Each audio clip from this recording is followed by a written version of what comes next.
যেহেতু এই মাইগ্রেশনের একটা বড় অংশ হচ্ছে ইকোনমিক মাইগ্রেশন, তো আমি একটু বাংলাদেশের ইকোনমি দিয়ে শুরু করি। আমাদের দেশের কি অবস্থা আপনাদেরকে আপডেট দেওয়ার জন্য। So let's start with this very basic slide. আমাদের সবসময় আমরা বলেছি যে গণঅভ্যুত্থানের সময় আমরা যে দেশটাকে পেয়েছি সেখানে ইকোনমি একটা খুবই ডিফিকাল্ট সময় দিয়ে যাচ্ছিল, অনেক কিছুতেই অনেক ধরনের সমস্যা আমরা আইডেন্টিফাই করেছিলাম। আমরা যদি অন্যান্য দেশ যারা গণঅভ্যুত্থানের ভিতর দিয়ে গেছে তাদেরকে দেখি এবং তারা সেই গণঅভ্যুত্থানের পরে ইনফ্লেশন বা জিডিপি গ্রোথ এইসব জায়গায় তারা যে ধরনের চ্যালেঞ্জ ফেস করেছেন সেই তুলনায় বাংলাদেশ রিলেটিভলি গত এক বছরে অনেক কম চ্যালেঞ্জ ফেস করেছে। So the economy is slowly turning it's corner.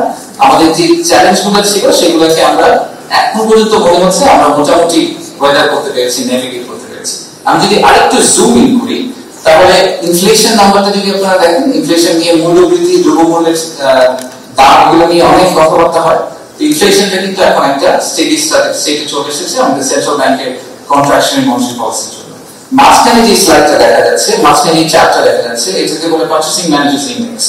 Purchasing managers index basically shows the confidence of the business community in reinvesting. So যদি স্কোরটা 50 এর বেশি হয় তাহলে সাধারণত বলা হয় এক্সপ্যানশনারি বিজনেস মাইন্ডসেট।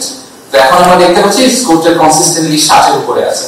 আর সবচেয়ে এই পাশে যদি আপনারা দেখেন তা আমাদের বাংলাদেশ ব্যাংকের যে রিজার্ভ সেটা একটা বড় কনসার্ন ছিল সবসময়। আইএমএফ, ওয়ার্ল্ড ব্যাংক এবং বিদেশি বিনিয়োগকারীরা, বিদেশি ব্যাংকরা কনসিস্টেন্টলি আমাদেরকে বলে যে আমাদের ফরেন কারেন্সি রিজার্ভ নিয়ে একটা ইস্যু আছে। এই ইস্যুটা আমরা এখন মোটামুটি রিজলভ করে এসেছি। In fact record high foreign currency reserve আমাদের এখন আছে, despite paying back about $3 billion, যেটা আমাদের দেনা ছিল বিদেশি অনেক পার্টনারদের কাছে, সেগুলো পে ব্যাক করার পরেও আমরা এখন একটা স্টেবল স্টেজে এসেছি। সেই কারণে আপনারা হয়তো অনেকে যারা ভিডিও ফলো করেন জানবেন যে গত 2-3 মাসে ইনফ্যাক্ট আমাদেরকে ডলার মার্কেট থেকে কিনতে হয়েছে, কারণ টাকা অ্যাপ্রিশিয়েট করে চলে যাচ্ছে। So the trend we had যে লাস্ট 2-4 বছরে অনেকে হয়তো মনে আছে যে বাংলাদেশি টাকা 80 টাকা ছিল ডলারের সাথে, হঠাৎ করে লাভ দিয়ে 120 টাকা হয়ে গেল। এখন আমাদের এখানে সেভিয়ার ইনফ্যাক্ট মার্কেট থেকে কিনতে হচ্ছে না, আমাদের নেমে যাওয়ার একটা সম্ভাবনা আছে। So all this things give me confidence যে ইকোনমি ফাইনালি ইজ স্টেবিলাইজিং। তো বিদেশ চেয়ারম্যান হিসেবে আমাকে সবাই জিজ্ঞেস করে এফডিআই তো আসছে না, এফডিআই কবে আসবে, দেশের তো বিদেশি বিনিয়োগ আসলে হচ্ছে না, আপনারা এখন প্রেজেন্টেশন করেন। তো এফডিআই নাম্বারটা যদি আমরা দেখি গত বছর একই সময়ের তুলনায় এফডিআই এখন আসলে অনেক বেশি। আমাদের বেসটা খুবই লো, সো এফডিআই অনেক বেশি হয়ে বড় কোনো ক্রেডিট নেওয়ার কিছু নেই, বাট অ্যাট লিস্ট আমাদের এই কনফিডেন্সটা আমরা পেতে পারি যে আসলে এফডিআই কমপ্লিটলি বন্ধ হয়ে যাবে।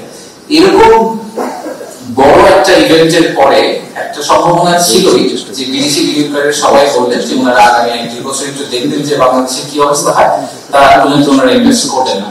কিন্তু সেটা আসলে হয়নি। আমরা দেখতে পাচ্ছি যে এফডিআই গত বছরের তুলনায় প্রায় দ্বিগুণ এবং গত বছরের তুলনায় আমরা প্রায় 7% জাম্প দেখতে পাচ্ছি। বেশ কিছু ইন্টারেস্টিং কোম্পানি ইনভেস্ট করেছে। অনেকে বলে ইনভেস্টমেন্ট সামিট থেকে কি হলো, আমি দুই একটা এক্সাম্পল দিই। আমাদের চাইনিজ একটা গার্মেন্ট ম্যানুফ্যাকচারার প্রথম যেটা দেখতে পাচ্ছেন ওনারা একটা স্টেট অফ দ্য আর্ট চায়নার বেস্ট ইন ক্লাস টেকনোলজি নিয়ে বাংলাদেশে একটা ফ্যাক্টরি করছেন ইকোনমিক জোনে, সেটাতে প্রায় 25,000 লোকের কর্মসংস্থান হবে আগামী 3 বছরে।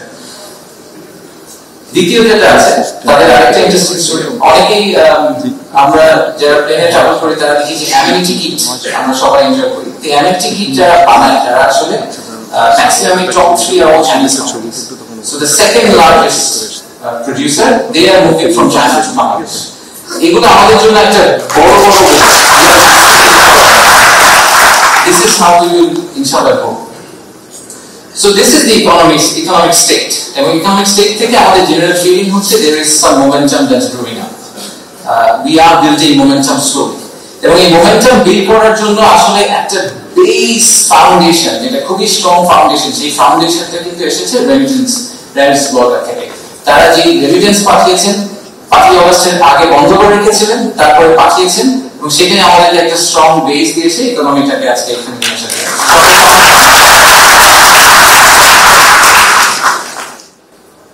আমরা কি করছি? আপনারা তো অনেক কিছু করছেন, আমরা কি কিছু করছি কিনা? গত 1 বছরে আসলে প্রবাসীদের জন্য আমরা কিছু করলাম কিনা? তো প্রথমে আমি বিডার অ্যাঙ্গেল থেকে বলি, যেহেতু আমার সংস্থা, তো কয়েকটা জিনিস করেছি আমরা। প্রথমত আমরা একটা ইনিশিয়েটিভ লিস্ট ছিল আমাদের যে বাংলাদেশে বিনিয়োগ করতে যেসব সমস্যা ইনভেস্টররা ফেস করে তাদের একটা লিস্ট বানানো হয়েছিল সব সিইওদের সাথে কথা বলে।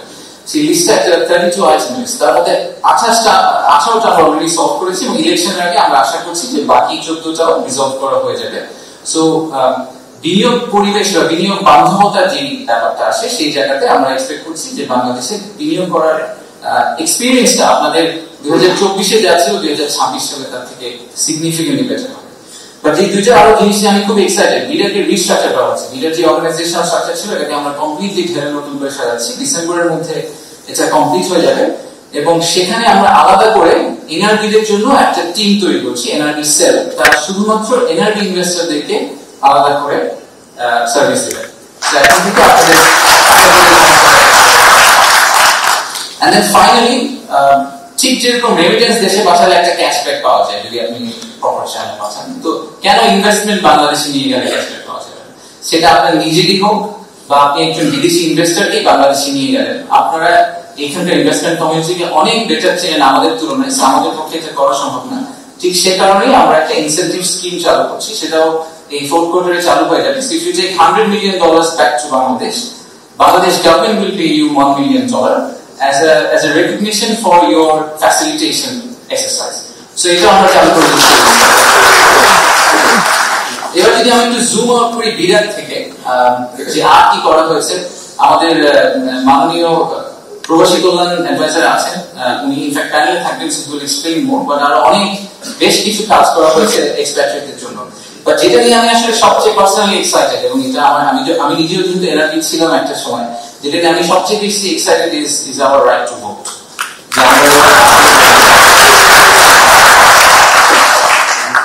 তো আজকে প্রথম আমরা আপনাদেরকে ভোটের প্রসেসটা একটু বলতে চাই।